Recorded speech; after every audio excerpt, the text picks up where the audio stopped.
konke lokho but into eyodwa engikwazi ukuyi-add insindiso ngekuyi-add. Ungabakhohlisa abantu uthi ngisindisiwe mina. Thina sesifikile insindisweni sizolinda sithi hayi siyezwa siphikisana. Kodwa into esilindele emva kwalokho umuntu uthi uJesu bazalwane John chapter number 15 verse number 5 uthi umuntu uma ehlala kimi he will bear much fruit.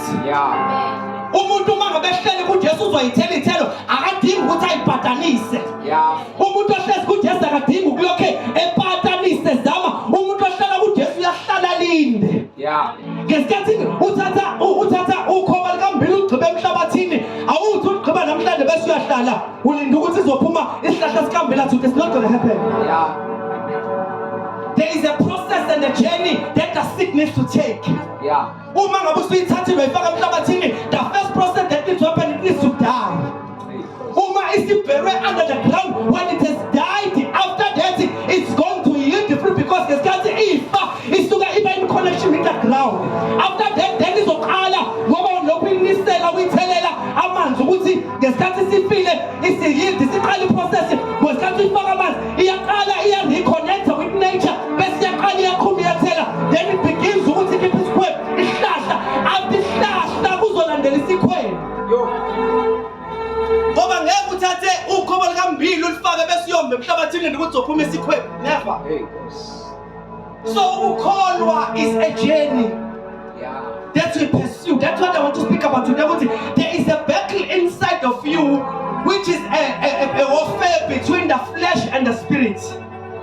Lembe ngikhuluma ngayo yimpi yomzimba wakho nomphefumulo wakho. Uma ngikhuluma ngomphefumulo wakho ngikhuluma ukuthi mina uma usuconvertile usukholwa inkosi uJesu uyazalwa kabusha uzalwe mapha emoyeni. Ngesikhathi uzelwe emoyeni usuke usasekulomzimba owazi yonke imikhuba yobumnyama. Usuke usasekulomzimba owazi zonke izinto eziphambene nentando kaNkulunkulu. Kodwa into enhle nemnandi ukuthi uma usukholwa uJesu usuke usukhuphula lokwelinye ikamelo le-understanding. Umuntu ongakamazi uJesu akakwazi ukuphikisana nayo yonke into evuswa imizwa yakhe. Ongaphandle komusa uthi mevuka athi ngihalela ukuyophuza ubhiya athi ngihalela ukuyothakatha athi ngihalela abale zonke izinto angazenza because umzimba wakhe izinto ezimemezayo he has no power to resist and reject ngoba vele under the rulership of the kingdom of darkness. But when you become a born again Christian ungena embusweni wokunikezwa amandla ne-assistant ukuthi mawuhamba endleleni ukwazi uku-overcome. Ungena embusweni okwazi ukuthi zonke izinto mayifikisa ukwazi ukuba ne-discernment ukwazi ukuba nengqondo ukwazi ukubona ukuthi le iphambene nentando kaNkulunkulu ngeke ngitholakala because now you are a born again Christian. You are connected with the heavens. You are walking with the Father. Usuhambisana noNkulunkulu usuhambisana naye in your doings and in your dealings. Awuthathi noma yini ungakonsultanga ukuthi ubaba ithini intando yakho kula. Ngoba ukuba born again bazalwane akusikhona ukugxuma sigidela lento ade siyenza. Ukugxuma siya umvuzo omkhulu siyaye onginika it does not mean we are born again. Amen bazalwane. So sizokhuluma ngalempi uma ngabe ufuna ngicela bafungifundele ngicela abaseGalatia uchapter number 5 siqale lapho ku verse number 17 wakhona. Lezwa bazalwane ukuthi kuthiwani. Incwadi yabaseGalatia uchapter number 5 verse number 17. Hallelujah. Incwadi bazalwane sefundayo incwadi yabaseGalatia chapter number 5 verse number 17. Verse 17. Yes. Ngathi bafunda kabili nangesingisi. Right. Ngokuba inyama ikhona kokuphambene nomoya. Kepha umoya ukhona kokuphambene nenyama. Ngokuba lezi zinto ziyamelana.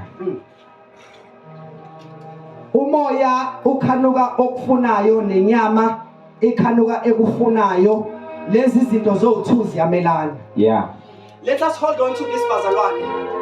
Ukubhala kukaPaul mangabe ebhalela ibandla laseGalatia lencwadi uyibhalela abantu abasindiswa abakholwa abazalwane. Which is namhlanje I'm speaking to those people. Uma ngabe usumntwana kaNkulunkulu sindisiwe ngikhuluma nawe.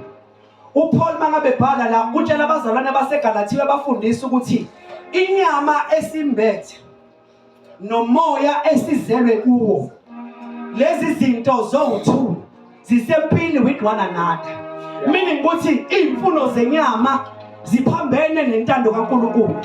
Bese kuthi imfuno zikamoya zisiyise entandweni kaNkulunkulu. Lezi zinto zombili ziyamelana.